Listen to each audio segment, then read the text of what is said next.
Good morning all of you. मैं आज आप सभी को आपके क्वेश्चंस पेपर किस टाइप से आएगा, आपके एग्ज़ाम के पॉइंट ऑफ व्यू से आप सभी को कुछ बताना चाहती हूँ कि हम लोगों के पास, आप सभी को पता है कि टाइम बहुत कम है और एग्ज़ाम आपके बहुत पास आ रहे हैं। तो इसके रिगार्डिंग हम आपको कुछ टिप्स के बारे में डिस्कस करेंगे, जो मैं टिप्स आपको आपके साथ शेयर करूँगी। ओके, तो हमारे 2 टाइप्स के एग्ज़ाम होते हैं, एक होता है सब्जेक्टिव और एक होता है ऑब्जेक्टिव। तो सब्जेक्टिव जो होता है वो क्या होता है, उसमें हम हमारी राइटिंग स्किल को पहचाना जाता है कि हमारी राइटिंग स्किल क्या है। और ऑब्जेक्टिव क्वेश्चन पेपर जो होते हैं उसमें हमारी नॉलेज को देखा जाता है, हमारी नॉलेज कैसी है। ओके, तो ये हमारे इस टाइप में प्रेजेंट में जो हमारा पैटर्न है वो हमारा ऑब्जेक्टिव बेस्ड है। तो इसको हमें किस टाइप से करना है, बहुत ध्यान से करना है, क्योंकि आपकी एक भी गलती आपके पूरे 00 नंबर ला सकती है। तो इसको हमें बहुत अच्छे से टिप्स के साथ, मैं आपके साथ कुछ टिप्स शेयर कर रही हूँ, 1 बाय 1 करके आपको बहुत अच्छे से उसको समझना है। ओके, तो नंबर फर्स्ट टिप्स आती है आपकी कि हम लोगों को हमारा जो सब्जेक्ट पैटर्न है वो ऑब्जेक्टिव पैटर्न है। तो उसको हमें सबसे पहले ओपन करना है, उसे अच्छे से रीड करना है। रीड करने के बाद फिर उसको हमें समझना है कि हमें क्या करना है।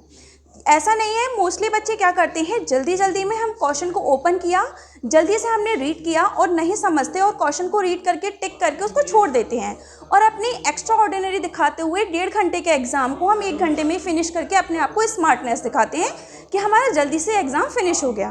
बट आपको ऐसा नहीं करना है, बहुत अच्छे से एग्ज़ाम को फाइट करना है, एग्ज़ाम समझना है क्या है क्या नहीं है, रीड करके क्वेश्चन को ही आगे बढ़ना है। जैसे फॉर एग्जांपल मैं आपको देती हूँ, किसी भी सब्जेक्ट का ले लीजिए, एज अ कॉन्स्टिट्यूशन ले लीजिए। आप लोगों ने कॉन्स्टिट्यूशन तो सभी ने पढ़ा है। जैसे फॉर एग्जांपल मैं आपको बताती हूँ कि हमारा फर्स्ट क्वेश्चन आता है कि इनमें से कौन सा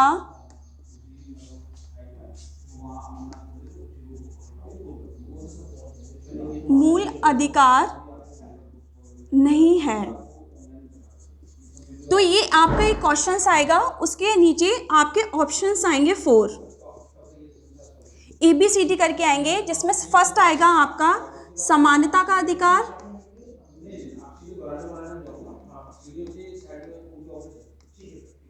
नेक्स्ट होगा शिक्षा का अधिकार,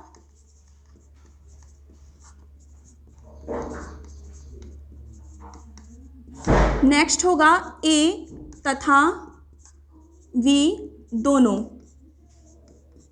नेक्स्ट होगा इनमें से कोई नहीं। तो कभी कभी बच्चे क्या करते हैं कि बहुत जल्दी स्पीड करते हैं और ओनली पढ़ते हैं कि इनमें से मूल अधिकार है कौन सा है। तो बच्चे क्या करते हैं, जल्दी से आपने पढ़ा तो मूल अधिकार कौन कौन से होते हैं, हमारे समानता का अधिकार और शिक्षा का अधिकार। तो इसमें हमने क्वेश्चंस क्या पढ़ा, A और B दोनों पे हमने टिक लगा दिया। बट आपने क्वेश्चंस को जल्दी में ढंग से नहीं पढ़ा, उसमें नहीं वर्ड को भूल गए, क्योंकि इसमें वो पूछ रहा है इनमें से कौन सा मूल अधिकार नहीं है।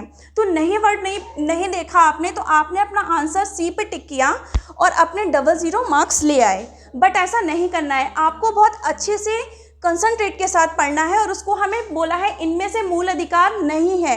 तो इसका राइट आंसर कौन सा होगा, इनमें से कोई नहीं है।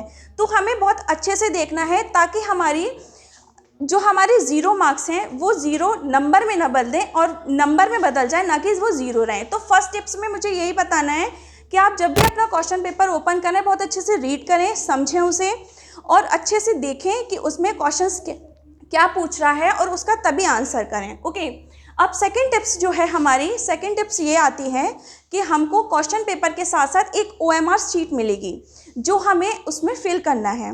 तो सेकंड टिप्स में मैं क्या बताऊंगी आपको कि ये फर्स्ट टिप्स में तो हमको क्वेश्चंस देखना है, सेकंड टिप्स है उसमें हमें एक OMR शीट मिलेगी जिसको हमें फिल करना है। ओके, तो एक OMR शीट है, उस पर हमें 1 करके, जैसे ये क्वेश्चन है A का whole B C and D, इस टाइप से आता है OMR शीट पे।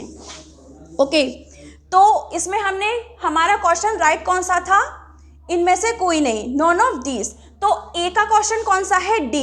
तो हमें ये याद रखना है कि हमारा फर्स्ट जो क्वेश्चन है उसका आंसर हमारा क्या जा रहा है, D। तो हमें इस D को ही फिल करना है, इस पूरे D को हम फिल करेंगे अच्छे से कि हमारा आंसर राइट हो जाए। ओके, और आपको एक बात और याद रखना है कि आपको OMR शीट पे ब्लैक पेन से ही फिल करना है अपने होल को, क्योंकि इसको OMR शीट को कोई पर्सन चेक नहीं करता है, ना तो आपकी कोई मैम जाएंगी ना कोई सर जाएंगे। इसको OMR शीट को ओनली एक मशीन चेक करेगी, जिसमें कि डार्कनेस ज़्यादा ज़रूरी है। तो ब्लैक बॉल पेन ही आप यूज़ करेंगे, जेल पेन यूज़ नहीं करेंगे, और ना ही आप ब्लू पेन यूज़ करेंगे। आपको ब्लू पेन ही आपको यूज़ करना है अपनी OMR शीट पे। ओके, ये हमारी सेकेंड टिप्स थी। अब थर्ड टिप्स हमारी क्या कहती है, उसमें बताया गया है कि हमें ये याद रखना है कि कभी कभी बच्चे क्या करते हैं कि एक ही क्वेश्चन में हम 2 बार फिल कर देते हैं। जैसे फर्स्ट का क्वेश्चन है हमारा डी, हमको लगा कि हमारा डी है, हम अपने माइंड से डी देख लिया, बट हमारी फ्रेंड ने बोला कि नहीं इसका डी नहीं है सी है, और हम उसको ना रफ करते हुए इसको बी को हम फिल कर देते हैं। तो इस कंडीशन में क्या होगा, आपके ये सारे मार्क्स कट जाएंगे, क्योंकि आपको एक ही क्वेश्चन पे एक ही होल को फिल करना है। अगर आप डबल कर देंगे तो आपको ये मार्क्स डबल ज़ीरो में कन्वर्ट हो जाएगा। तो ये भी गलती नहीं करनी है, आपको बहुत अच्छे से देखना है। अगर आप ऐसी गलती करेंगे तो आपके मार्क्स कट जाएंगे और आप फेल भी हो सकते हैं। ठीक है, तो ये आपको बहुत ध्यान से देखना है। और आपको सबसे बड़ी बात, आपको वाइटनर यूज़ नहीं करना है OMR शीट पे। बहुत ही अच्छे से कंसंट्रेट के साथ, बहुत नॉर्मली आपको ब्लैक बॉल पेन से उसको फिल करना है। तो आपकी ये थर्ड टिप्स मैं आपके साथ शेयर कर चुकी हूँ। नेक्स्ट आपकी टिप्स आती है फोर्थ टिप्स। उसमें बताया गया है कि आपके 100 क्वेश्चंस आएंगे, जिसमें आपको 50 अटेम्प्ट करने हैं। 1.5 घंटे का आपको टाइम मिलेगा। तो आप लोगों को बहुत अच्छे से उनको ध्यान से पढ़ना है, पढ़ते हुए ही आगे बढ़ना है। ओके, एंड नेक्स्ट है हमारी फिफ्थ टिप्स। फिफ्थ टिप्स में क्या बताया है, इसमें ये बताया गया है कि हमको सबसे पहले एग्ज़ाम में जो आएगा, मतलब सबसे बेस्ट जो आता है 100 क्वेश्चनों में से सबसे बेस्ट जो आएगा, सबसे पहले आपको वो करना है। पर क्वेश्चन पे ज़्यादा टाइम नहीं देना है, अपना टाइम वेस्ट नहीं करना है, क्योंकि आपके पास ओनली 1.5 घंटा है। 1.5 घंटे में 100 क्वेश्चन अटैम्प्ट करना है, तो इसलिए आपको पर क्वेश्चन पे ज़्यादा ध्यान नहीं देना है। सबसे पहले आपको वो क्वेश्चन देखने हैं जो आपको बेस्ट आते हैं। देखते ही आप उनका आंसर समझते हैं, आंसर पर टिक किया। नेक्स्ट उसके बाद OMR आपने अपनी फिल की।